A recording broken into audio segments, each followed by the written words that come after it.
Hello friends, எல்லாரும் எப்படி இருக்கீங்க? இன்றைக்கி நம்ம வீடியோவில் நல்ல டேஸ்டியான சூப்பரான ஒரு ஸ்நாக் ரெடி பண்ண போகிறோம். நம்ம மழைக்கு நல்லா சூடாக ஈவினிங் டைமில் சாப்பிட்றதுக்கு ரொம்பவே சூப்பராக இருக்கும்.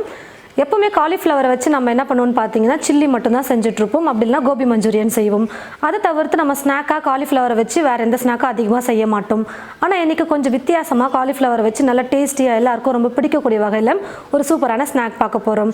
அதுக்கு முன்னாடி நம்மளுடைய இன்னொரு சேனலான என் சமையல் என் சுவை சேனலில் ஸ்நாக்கை தவிர்த்துட்டு மீதி எல்லா வகையான ரெசிபிஸும் நம்ம அப்லோட் பண்ணிகிட்ருக்கோம்.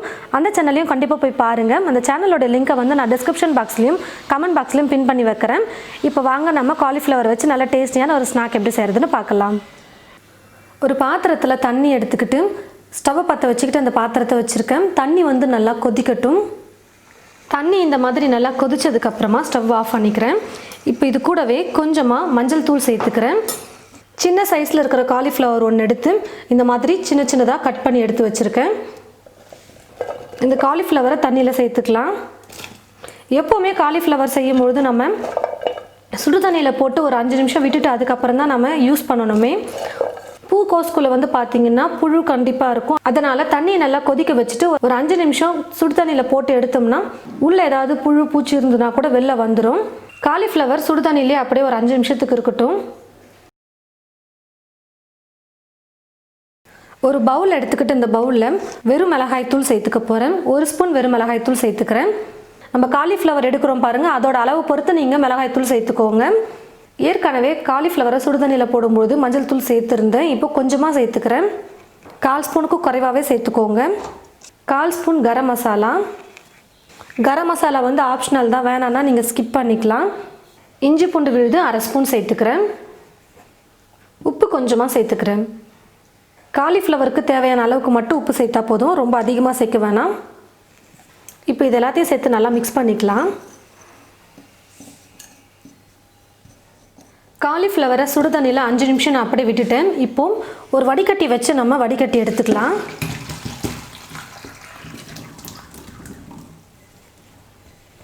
கொஞ்சம் கூட தண்ணியே இல்லாமல் நல்லா வடித்து எடுத்துக்கோங்க. அப்படியே இந்த வடிகட்டிலே ஒரு 2 நிமிஷம் விட்டுட்டோம்னா நல்லா ட்ரை ஆகிட்டு வந்துடும் தண்ணியே இல்லாமல்.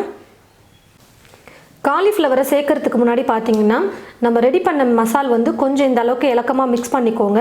வெறும் இஞ்சி பூண்டு விழுது சேர்த்து மிக்ஸ் பண்ணால் இந்த மாதிரி இலக்கமாக வராது. ஒரு 3 ஸ்பூன் இல்லை 2 ஸ்பூன் அளவுக்கு தண்ணி சேர்த்து இந்த மாதிரி கொஞ்சம் இலக்கமாக மசாலா வந்து மிக்ஸ் பண்ணிக்கோங்க. அப்போ தான் காலிஃப்ளவரை போட்டு நம்மளால் மிக்ஸ் பண்ண முடியும். இல்லைனா காலிஃப்ளவரில் மசால் வந்து ஒட்டவே ஒட்டாது.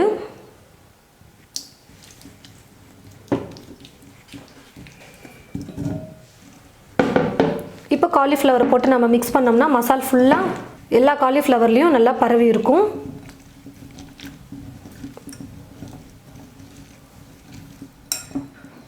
மசால் ஃபுல்லாக மிக்ஸ் பண்ணதுக்கப்புறமா ஒரு 15 நிமிஷம் இப்போ நான் ஊற வச்சுக்க போகிறேன்.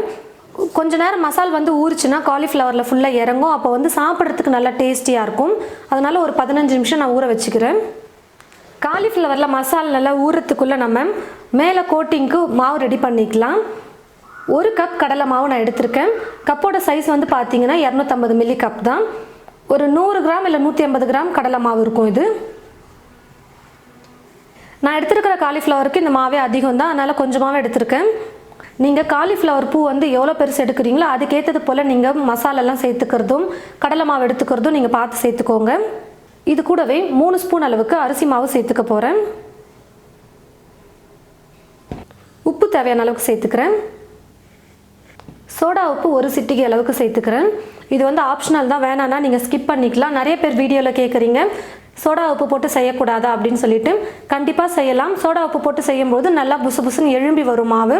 சோடா உப்பு போடாமல் செய்யும்பொழுது மாவு வந்து கொஞ்சம் கெட்டியாக இருக்க மாதிரி இருக்கும், அதாவது கொஞ்சம் கல் மாதிரி இருக்கும், கொஞ்சம் எழும்பாமல் இருக்கும். அவ்வளோதான் வித்தியாசம். மற்றபடி சோடா உப்பு போட்டோம்னா நல்லா எழும்பி நல்லா சாஃப்டாக வரும்.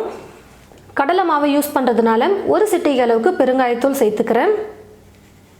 மேலே இருக்கிற மாவும் கொஞ்சம் நமக்கு காரசாரமாக இருந்தால் சாப்பிட ரொம்ப சூப்பராக இருக்கும் பாருங்கள். அதனால் 1/4 ஸ்பூன் அளவுக்கு வெறும் மிளகாய்த்தூள் சேர்த்துக்கிறேன்.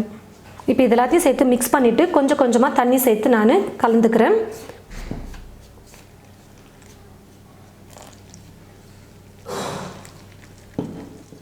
பாருங்கள் ஃப்ரெண்ட்ஸ், கொஞ்சம் கொஞ்சமாக தண்ணி சேர்த்து மாவு கரைச்சிக்கிட்டேன். மாவு வந்து பார்த்திங்கன்னா ரொம்ப இலக்கமாக இருக்கக்கூடாது, கொஞ்சம் கெட்டியாக இருக்கிற மாதிரி மிக்ஸ் பண்ணிக்கோங்க. ஏன்னா நம்ம வந்து காலிஃப்ளவரை டிப் பண்ணி நம்ம எண்ணெயில் போட்டு பொரிச்சு எடுக்கணும்.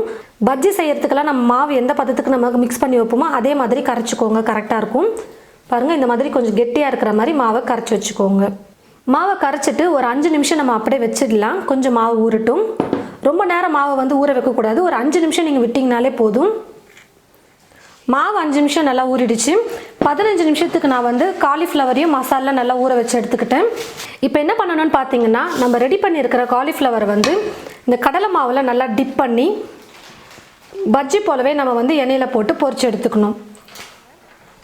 கடாயில் எண்ணெய் ஊற்றி வச்சுட்டேன். எண்ணெய் வந்து பாருங்கள் நல்லா காஞ்சிருச்சு. கொஞ்சம் மாவு எடுத்து போட்டோம்னா தெரியும் எண்ணெய் காஞ்சிருக்கா இல்லையான்னு. எண்ணெய் நல்லா காஞ்சதுக்கப்புறமா தீயை வந்து குறைச்சி வச்சுக்கிட்டு நம்ம காலிஃப்ளவரை எண்ணெயில் போட்டுக்கலாம். அதுக்கப்புறமா நம்ம தீயை வந்து ஃபுல்லாக வச்சுக்கலாம். ஒவ்வொரு காலிஃப்ளவரையும் எடுத்து நம்ம இந்த மாவில் நல்லா டிப் பண்ணி எண்ணெயில் போட்டுக்கலாம்.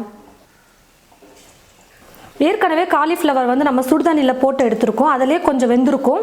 இப்போ ரொம்ப நேரம்லாம் குக் பண்ண வேணாம், கொஞ்சம் நேரம் குக் பண்ணோம்னாலே போதும், காலிஃப்ளவர் நல்லா வெந்து வந்துடும்.